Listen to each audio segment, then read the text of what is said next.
Coucou à tous. Euh, j'ai envie de vous parler aujourd'hui d'un sujet qui revient tout le temps dans vos questions à tous. C'est la probabilité de retrouvailles, de réunion avec votre jumeau. La proportion de gens qui vont pouvoir le réaliser, comment ça marche et pourquoi je vous donne ces informations-là et comment je les ai et voilà, une façon de trancher. J'avais déjà fait une capsule sur on se retrouve ou pas, il y a de ça des mois, les choses ont un peu évolué, se sont précisées depuis. Donc déjà, petit tour de visibilité là-dessus pour que les choses soient très claires. Comment j'ai mes informations? Eh bien, je canalise. Je canalise donc des guides de lumière. Mon guide en premier, que je cite parfois dans les vidéos, qui est là, qui m'inspire, qui me soutient, qui est cette présence quasi constante depuis toujours auprès de moi, comme un grand réconfort, une très très jolie lumière, et aussi le créateur de toutes ces intuitions, de tous les rêves et de beaucoup d'informations que je peux avoir. Il n'est pas le seul et j'ai beaucoup de chance car effectivement je canalise aussi d'autres guides de lumière. Donc au départ ça a été des guides qui étaient liés à mon parcours, celui de mon jumeau, celui de mon âme sœur, celui du jumeau de mon âme sœur, etc. Et puis petit à petit j'ai eu la possibilité d'avoir d'autres informations. Ça commence toujours par la visualisation de leurs couleurs, magnifiques couleurs, un peu difficile à expliquer en terrestre puisqu'on n'a pas la même perception des couleurs que lorsqu'on est dans un plan supérieur, mais en tout état de cause, chaque guide de lumière a une couleur et lorsqu'on est flamme jumelle, c'est un archange et pas un ange gardien déjà, et on a la même couleur que son archange, en plus pâle. Plus c'est pâle cette couleur et plus on est une jeune âme, plus la couleur se rapproche de celle de notre archange et plus on est une vieille âme. Voilà pour ça. Je ne canalise pas que des guides de lumière, je canalise aussi les défunts puisque, vous le savez peut-être, mais la majorité des flammes jumelles ont cette capacité d'être passeurs d'âme. Certaines personnes sur un chemin d'éveil et un parcours spirituel également. Ce n'est pas un don absolu, c'est plutôt une ouverture d'esprit et du troisième œil qui permet d'avoir cette sensibilité, cette subtilité, cette capacité de ressentir les présences, les énergies, les entités, de pouvoir les guider et les aider. Et oui, les flammes jumelles peuvent faire cela, entre autres. Donc, pourquoi on va retrouver notre jumeau ou comment ça se passe lorsqu'on retrouve notre jumeau et quelle est la proportion de ceux qui vont être en réunion. Alors déjà, que ce soit effectivement des informations, je dirais, intuitives, ou en tout cas plusieurs de ces informations se regroupent avec certaines et certains collègues ou même amis de ma famille d'âme. Donc je suis flamme jumelle universelle. Ces informations me sont données pour aider les autres, pour vous guider et pour partager avec vous, mais aussi, je crois, pour vous éviter de vous faire de mauvaises idées, de vous monter la tête, de faire plaisir à votre ego, de vous rassurer, de vous faire plaisir ou même de vous tromper. Donc déjà, certaines personnes se pensent en parcours d'éveil, ne le sont pas, elles ne sont pas éveillées, et certaines personnes se pensent flammes jumelles parce que c'est une sorte d'épreuve qu'elles ont à vivre, elles vont faire ce faux choix de chemin, comme elles choisiraient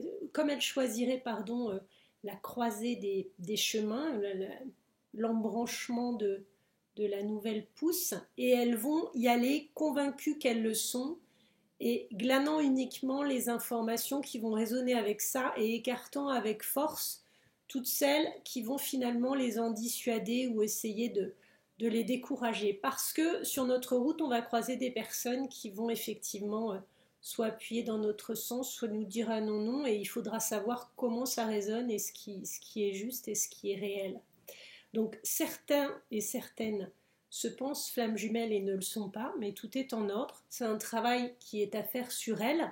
Ça m'est arrivé d'ailleurs une fois, même quelques fois, mais minoritairement, puisque on m'envoie des flammes jumelles et bien sûr pour les guider, puisque c'est ma mission, mais ça m'est arrivé d'avoir à dire à quelqu'un, eh bien non, vous n'êtes pas flamme jumelle, mais en fait ce travail va être utile pour ça, et voilà ce qu'il va falloir mettre en place, et comment et pourquoi.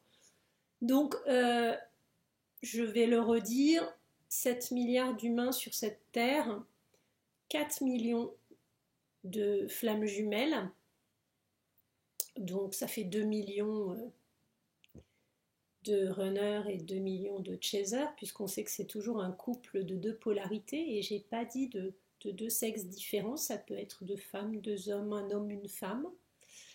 Et sur ces 4 millions, tous vont se retrouver en fin de parcours, puisque c'est le but ultime de leur apprentissage, mais ils vont passer par toutes ces étapes d'éveil, d'ouverture de cœur, de reconnaissance au lien, à son autre, à soi-même, de paix avec soi, de pardon, d'être capable de tourner cet amour vers eux d'abord, qui est la première étape de leur éveil, et ensuite seulement d'avoir une possibilité de vivre avec leurs jumeaux sur cette terre. Donc un tiers de ces flammes jumelles, donc des 4 millions, donc 1 million, 3333 à peu près, va effectivement pouvoir se retrouver. Alors, ce n'est qu'une proportion qui m'a été donnée par les archanges. Pourquoi? Ça veut dire que dans cette vie-ci, dans cette incarnation qui est la leur, ils vont avoir à peu près une chance sur 3 de se retrouver. Pourquoi? Parce que c'est un chemin, ils avancent dans ce parcours, les jumeaux ne se retrouvent pas dans toutes les vies, certains sont incarnés seuls pour travailler avec une âme sœur ou pour expérimenter peut-être un parcours ecclésiastique ou très atypique de quelqu'un qui va vivre en solo, ça peut arriver. Moi, je pense qu'effectivement, ça nous est arrivé à mon jumeau et moi de ne pas être incarnés en même temps, de ne pas faire les mêmes choses. Et après, même si on est incarnés tous les deux, on ne se retrouve pas à tous les coups dans toutes nos vies parce que c'est extrêmement compliqué.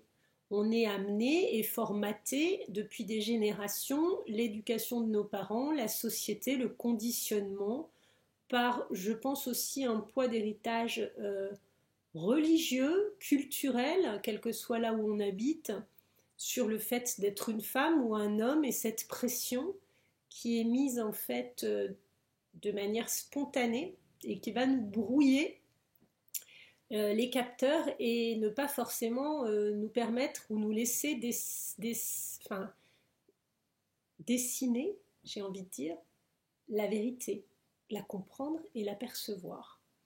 Donc, pour beaucoup, il n'y aura pas de retrouvailles parce que c'est trop compliqué, ils sont très loin géographiquement, ils ne vont pas se croiser, ou ils vont se croiser, pas se reconnaître, ou ils vont se croiser, se reconnaître, être en retrouvailles, mais ne pas surmonter certaines blessures parce qu'ils ne sont pas encore prêts à pouvoir le faire, à pouvoir se trouver eux aussi, à surmonter la difficulté de quitter une âme sœur pour certains et être avec leur compagnon qui résonne moins ou leur compagne qui ne convient pas à ce qu'on attend d'eux si la pression est trop forte.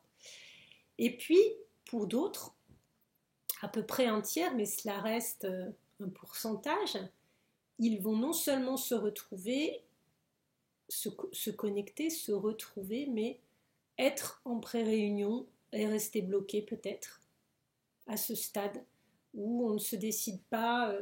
Alors, c'est pas uniquement à quitter un conjoint ou une compagne, mais c'est aussi à abandonner un travail passionnant qui nous emmène à l'autre bout du monde, ou c'est aussi à prioriser l'autre par rapport à des enfants ou une famille, même si le couple précédent est dissolu. Ça peut être aussi se dire que clairement l'incompatibilité est trop forte et qu'on ne pourra jamais surmonter ces difficultés-là, que l'autre effectivement a trop d'épreuves encore à dépasser pour accepter le lien. C'est valable pour les deux polarités et pour les deux sexes, quelle que soit l'histoire et le croisement de ces histoires. Donc à partir de ce moment-là, ça fait très très peu de personnes qui vont avoir cette capacité à vivre le parcours jusqu'à la réunion. Et je précise à nouveau, j'ai déjà fait dans plein de capsules, mais là encore on me redemande des infos parce que je pense que pour vous c'est le nerf de la guerre. Alors il faudrait pas que ça le soit, mais je ne peux pas vous en empêcher. C'est la quête absolue, surtout pour les chasers, et je pense que malheureusement vous ne vivez et ne vibrez que pour ça. C'est très dommage parce que se trouver avant reste la priorité. Se trouver, se reconnaître, ce rendez-vous avec vous, cet amour tourné vers vous pour vous pardonner, vous comprendre, vous faire de la place, vous accepter tel que vous êtes, petit, grand, mince, gros, quelle que soit votre couleur de peau, quelle que soit votre religion, quel que soit votre pouvoir financier, votre milieu social, votre langue ou votre handicap, vos difficultés, vos blessures, vos cicatrices peut-être physiques, vos traumas, vos difficultés, il faut déjà vous dire je fais la paix avec moi, tel que je suis dans cette incarnation-là maintenant, ici et maintenant. Je décide qu'à partir d'aujourd'hui, je suis en paix avec moi, je m'aime, je prends soin de moi, de mon corps, de mon bien-être et de mon équilibre psychique, psychologique, de mon âme, de mon esprit, de mon mental que je laisse un peu de côté mais que j'apprends à reconnaître aussi.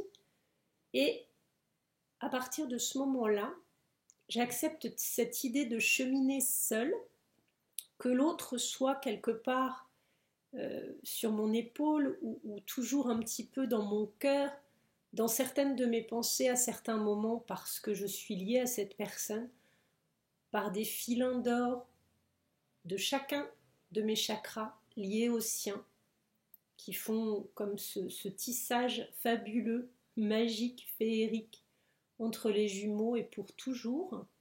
J'accepte ce lien puissant, ce lien fort, ce cadeau. Mais effectivement, cette première étape qui est de me trouver moi et de me faire de la place est incontournable pour accéder à la suite. Et elle est incontournable des deux côtés et pour les deux jumeaux. Cela veut dire que quand l'un est en complétude, quel que soit le premier éveillé à ce lien, et celui qui va réaliser en premier la puissance de cet amour et l'apprentissage, et qui va provoquer en cascade la plongée et éveil du second ou de la seconde, peu importe, je crois que systématiquement, les deux doivent se trouver eux-mêmes dans leur complétude avant même d'imaginer, ne serait-ce qu'un moment, une réunion possible. Seulement lorsque les deux sont en complétude et en équilibrage, la compensation est faite. On a intégré aussi une partie de la polarité de l'autre pour se sentir plus complet. On n'est plus la moitié de quelqu'un avec un vide, mais on est une personne complète. On a conscience peut-être encore de nos petits manques, de ce qui nous reste à glaner et à travailler parce qu'on travaillera toute notre vie, mais notre cercle est déjà beau, bien rond et construit, consolidé. Et à ce moment-là, l'autre aussi a fait le même travail, à dépasser ses blessures principales, ses traumas principaux, et il est capable de se sentir lui aussi construit, équilibré. Dans ces cas-là, la réunion devient tout à fait possible parce qu'elle est harmonique, comme je le dis. Elle va pouvoir non pas recréer une unicité avec deux personnes complémentaires et opposées, mais elle va créer une valeur ajoutée d'une troisième entité créée, indépendante, puisque les deux premières personnes le sont, entières et indépendantes. Le 1 plus 1 égale 3. Incontournable donc cette étape, et les 1 tiers selon le chemin, le parcours et les étapes, ce n'est qu'une moyenne. Voyez ce qui résonne en vous, et que ce ne soit pas votre mental, que vous ne vous disiez pas mais je dois absolument le rencontrer, c'est pas possible, sinon à quoi ça servirait, ce serait une vraie torture, et pourquoi? Par rapport à vous, si vous êtes éveillé en premier, l'évidence est là, l'évidence de votre jumeau, le côté fort, l'obsession, les pensées, l'obnubilation, je ne sais pas si c'est très concret de vous dire ça, mais que l'on peut avoir de l'autre pendant une bonne partie du parcours pour les chasers, et après l'éveil seulement pour les runners, où là ils découvrent l'obsession de l'autre, avec laquelle ils n'étaient pas en contact, puisqu'ils se coupaient par rapport à cette émotion. Eh bien en fait, cet aspect-là va se tempérer un petit peu, on va avoir l'autre quelque part dans les pensées, mais on pourra continuer avec ou sans. Et c'est cette acceptance ultime du peut-être qui devient sans condition aucune et qui permet l'accès à la réunion et la fusion potentielle qui effectivement est le mélange complet des deux entités dans l'œuf comme initialement, et en général la fusion se fait en astral et non pas sur Terre. Lorsqu'elle se fait sur Terre, c'est vraiment l'aboutissement du parcours, c'est extrêmement ultime et rare, et il peut y avoir réunion sans fusion, c'est-à-dire qu'on se retrouve sur Terre, mais il n'y a pas de fusion en astral, et on reviendra sur Terre travailler de nombreuses fois encore, selon l'âge de l'âme, l'éveil et l'étape du parcours, et on pourra se revoir ou non, être en retrouvailles ou non, s'incarner seul ou non, etc., jusqu'à l'aboutissement total du parcours pour chacun de vous et dans votre chemin, avec votre définition, avec votre côté unique à chacun, et ce qui fait la beauté de votre parcours. Voilà pour la capsule. Je sais que certains vont crisser les dents encore, mais c'est important de le dire. Non, on ne se retrouve pas toujours lorsqu'on est flamme jumelle, lorsqu'on est incarné sur Terre et que l'on a croisé notre jumeau. Non, non et non. Cela peut, il y a une probabilité pour, et vous allez voir comment la relation a évolué, vous allez voir les incompatibilités ou les difficultés que vous allez rencontrer, et vous allez comprendre aussi que ce parcours est extrêmement difficile. Pour les parcours longs, c'est un travail en profondeur. Chaque étape est disséquée, étudiée, surmontée, dépassée, acquise. Pour les parcours courts, comme je le dis souvent, c'est cette accélération dans le programme essorage de la machine à laver. Donc on va extrêmement vite, on peut bâcler certaines étapes. C'est assez violent parce que du coup ça se fait de manière compacte, mais on a déjà travaillé en amont. Fabien Le Marchand en a parlé et d'autres y arrivent, c'est très bien. On a compensé avant, on n'est pas forcé d'équilibrer et de surmonter les blessures, enfin celles que nous avons à résoudre tout de suite avec le jumeau et au fil du temps. On a déjà fait pas mal de travail, pour certains on a déjà passé des étapes de nuit noire avant même la rencontre. Tout est différent. Mais comme j'ai commencé à le signaler et je le précise, j'accentue le trait volontairement, les parcours courts, on est en compacté, c'est vraiment du condensé, on est très clairvoyant, plus éveillé parce qu'on a déjà travaillé en amont, donc ça va beaucoup plus vite, mais le taux de réussite est plus faible. C'est extrêmement violent, c'est condensé, et du coup le risque de rater est plus important. Il faut bien d'un côté équilibrer l'avantage des parcours courts et la capacité incroyable de se retrouver en quelques années, généralement c'est 5 ans, et le risque que l'accident ou que le choc des polarités soit extrêmement violent et fort. On peut louper une étape et rater. Et du coup, le taux de réussite est moindre dans les parcours courts. Donc attention à ne pas vous enthousiasmer. On ne fait pas la danse de la joie trop vite. Le parcours court, c'est pas facile. On a compensé des choses, mais ça ne se fera pas sans douleur. Si c'est extrêmement facile, ce n'est pas un parcours de flamme jumelle de toute façon. Et avec un parcours long, c'est pénible, c'est compliqué, mais si ça revient et qu'on revoit le jumeau et qu'on avance sans rester pendant 1 an ou 2 ans sans aucun changement d'étape, il se pourrait bien qu'on aboutisse et la probabilité d'y arriver est beaucoup plus importante. Voilà, je vous souhaite une excellente semaine. Je vous dis à très bientôt. Je vais aller me mettre un peu au vert et à la campagne pour me ressourcer. J'en ai grand besoin. Je ne suis pas partie depuis novembre, je crois. Je vous souhaite plein de belles choses. Je vous remercie à tous de vos témoignages, de vos commentaires et de vos échanges, de tous ces merveilleux runners qui me laissent des petits mots. J'adore ça. Je vous en remercie du fond du cœur. Je vous embrasse tous très fort. Merci d'être sur ma chaîne. N'hésitez pas à vous abonner, à liker, à parler, à vous exprimer ou faites-moi un petit mail si vous avez des questions, des remarques à coloriel, COLORIELLE, 2 le chiffre, @gmail.com. Merci encore, à bientôt. Ciao les âmes, les belles flammes.